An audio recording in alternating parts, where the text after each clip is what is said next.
32-4 on the other side around the building. Now you're correcting the K9 coming. 8123 is responding. I have about 1 minute out. I copy.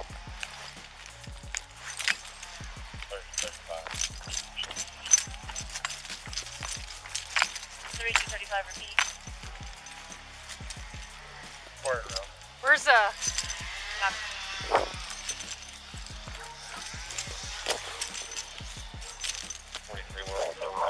Where's Knox at? Movement in there.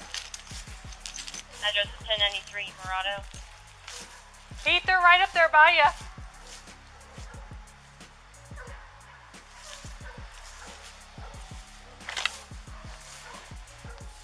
Heath, they're right up by your window. I'll order him to come out. Hey guys, come on out. Tell Knox coming out front. Knox! Hands up! My hands up, what y'all doing? Tell your friend to come out too. Hands up. Come on out, man. We got a fucking appointment to see this out. Well, people saw you forcing your way in, that's why we're here. Oh man, I don't know. They just white people calling the goddamn police doing that bullshit. Okay. And I ain't even gonna buy the house. Being a good neighbor, you see somebody going into a house. I ain't gonna buy the house. I ain't even gonna buy it. How'd you just get in? He a realtor. Turn around. Till we can confirm. Turn around.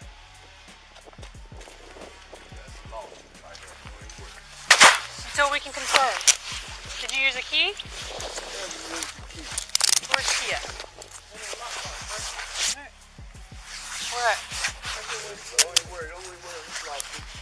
Okay. Have a seat. We was white when they did this. So what are you talking about, man? That's some shit you're talking about. You got some type of realtor ID on you? I don't give a Where's damn that? if you're white or black. We're doing our job I here. didn't say you what. It's in your pocket or your car? But that's bullshit though. Okay, you want Two black guys. Yeah, turn around. Two black guys. That, I want to go to jail. Where's the Why were you going to jail? Where's it at? Break into it, not going to jail. Put me Huh? in handcuffs if I was white. Call me in. what? I couldn't hear you. Where's your realtor ID? You're not black or anything, man. You got anything sharp on? No, you take them to open the jacket up. I got ID in my pocket. Y'all didn't ask for the ID. Where's your, do you have like ID on you? Which pocket, sir? You've got lots of pockets. Turn around. Stretch your legs. Yeah, dude. It's amazing. It is amazing. There's been two white guys. Yeah, we would. We I guess as you ride along, you know what we do, huh? You know how we do our job, don't you? I copy. It's incredible. You sit down here. That's every day. This is the everyday shit. The first thing to understand here is what Brangen's 911 call actually gave these officers, and what it did not.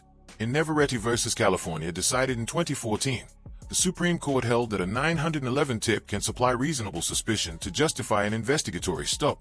Statements about an event made soon after perceiving that event are especially trustworthy, because they leave open only a small amount of time for deliberate or conscious misrepresentation. Given that Brangen is a retired officer familiar with the neighborhood, a court would likely find his tip reliable enough to justify stopping and briefly detaining Isom and Edwards to determine what happened. That is where the lawful authority ends. The moment Isom identifies himself as the realtor and explains they entered through the lockbox, officers are no longer investigating a crime. They are investigating a credibility question. The Constitution does not allow officers to assume guilt and demand proof of innocence. The Fourth Amendment requires officers to consider the totality of what is in front of them, not just the first account they received. Now you search this like we got drugs and dope. Knox, I didn't search, I didn't You got an idea on this somewhere? pat between his crotch and stuff for weapons, but he's got an ID and he's got realty cards on. Who'd you arrange this with? Are you the only two in there?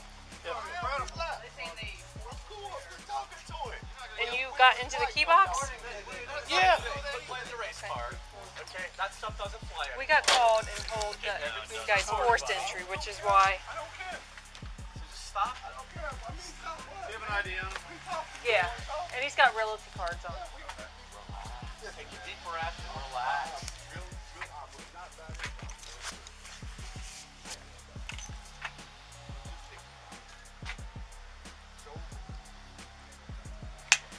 That's up to you. We have nothing to do with what you find and what you don't find. Right around the corner. To your surprise, there are a lot of houses you recommend when someone sees what they believe is that.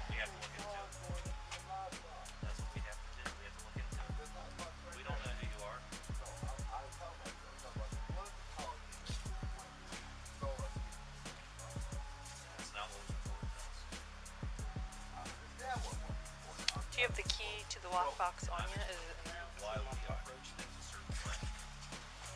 Your race has nothing to do with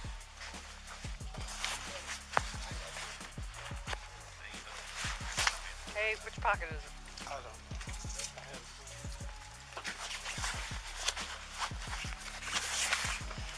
What Officer Valentino just did is not a Terry frisk. A Terry frisk established in Terry v. Ohio decided in 1968, where the Supreme Court held that an officer may conduct a limited pat-down of a suspect's outer clothing if the officer can articulate reasonable suspicion that the person is armed and dangerous is restricted to the exterior of a person's clothing for the specific purpose of detecting weapons. The Supreme Court was explicit. The officer must be able to articulate why officer safety was an issue and exactly what risk or danger to the officer or others existed. Officer Knox had already told Valentino that he had already checked for weapons, and that Ism had ID and really cards on him. At that point, the basis for any continued search had evaporated. Going directly into Ism's pockets to retrieve items is not a pat-down. It is a full search. And for a full search, you need probable cause, not reasonable suspicion.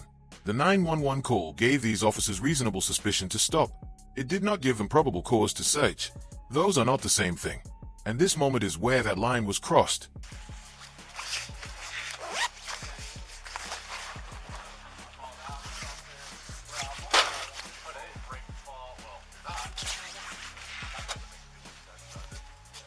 What about the little, shouldn't it be like in a In my little, pocket. okay, well, I can't find it.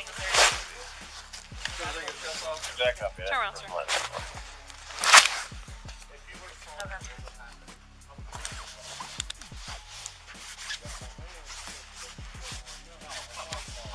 Are you taking the other car? Again, everything I'm on good. board is the same, my friend.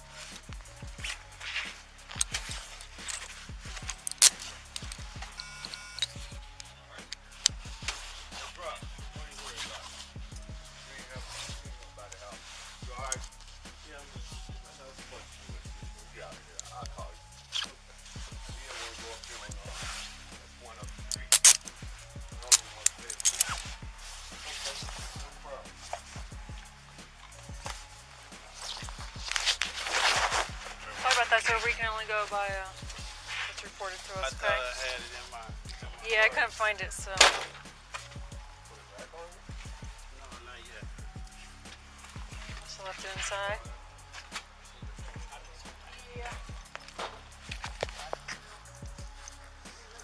The release of Ism and Edwards is the right outcome, but the way it happens reveals a second major failure. The investigation itself was negligent from start to finish. Officers never secured the scene. They allowed the complainant, the man whose account set everything in motion, to roam freely while treating the two men he accused as suspects who needed to prove their innocence. A basic investigative principle is that you secure all parties and gather information equally before drawing conclusions. These officers did not do that. They accepted Brangan's version first and filtered everything else through it. When they eventually learned that a key had been used and no forced entry had occurred, they simply left. No interview of Brangan on camera. No report referencing that his account was factually wrong. No accountability whatsoever for a false 911 call that put two innocent men at gunpoint. Officers Valentino, Knox, and Pete Gettin F. Valentino drew her weapon before either man presented any threat, and the Supreme Court standard in Graham v. Connor, decided in 1989, could not be clearer. Force must be evaluated against the severity of the crime at issue, whether the suspect poses an immediate threat to the safety of the officers or others, and whether he is actively resisting arrest or attempting to evade arrest by flight. None of those factors justified a drawn weapon at that moment. Valentino then conducted an illegal pocket search after Knox had already told her no weapons were found. Knox ordered the detention to continue long after a plausible innocent explanation had been offered and signed off on an approach that presumed guilt. Pete was present throughout and raised no objection.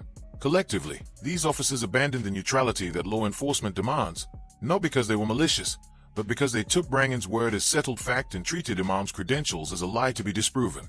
That is not how investigations work. That is not how the Fourth Amendment works. On July 15, 2019, Ism and Edwards filed a federal lawsuit alleging Fourth Amendment violations and failure to properly train officers. The City of Cincinnati settled approximately 3 days later, paying Edwards a combined $151,000, issuing a formal apology and committing to implicit bias training for all city employees. When a city settles in 3 days, it knows what happened. Retired Officer Thomas Brangan gets an F. He is a trained law enforcement professional who watched two men enter a property with a key through a lockbox and reported it to 911 as a forced entry by two black males. He was wrong in his observation or wrong in his characterization of it. Either way, a man with police training who identifies himself as such to responding officers carries a degree of credibility that a random civilian tip would not.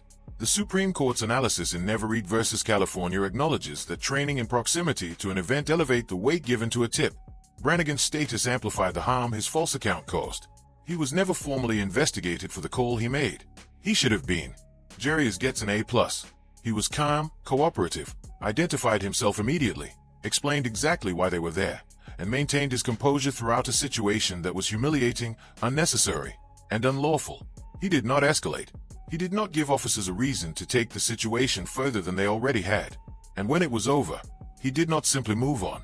He filed suit, forced accountability, and helped compel a major American city to implement systemic training on implicit bias. That is what civic courage looks like. Anthony Edwards gets an A-. Edwards was vocal in his frustration, and his frustration was entirely justified. Every word he said was accurate. But vocal protest during a detention, no matter how lawful the protest, carries real risk, and that risk is never distributed equally. The smarter play in that moment is the one ISA modeled. Say as little as possible. Let the situation resolve and pursue every legal remedy afterward. Edwards did pursue those remedies. He deserves enormous credit for that. The minus exists only because in the street, the law does not always protect the loudest voice, even when that voice is completely right. Let us know if there's an interaction or legal topic you would like us to discuss in the comments below. Thank you for watching, and don't forget to subscribe for police accountability analysis.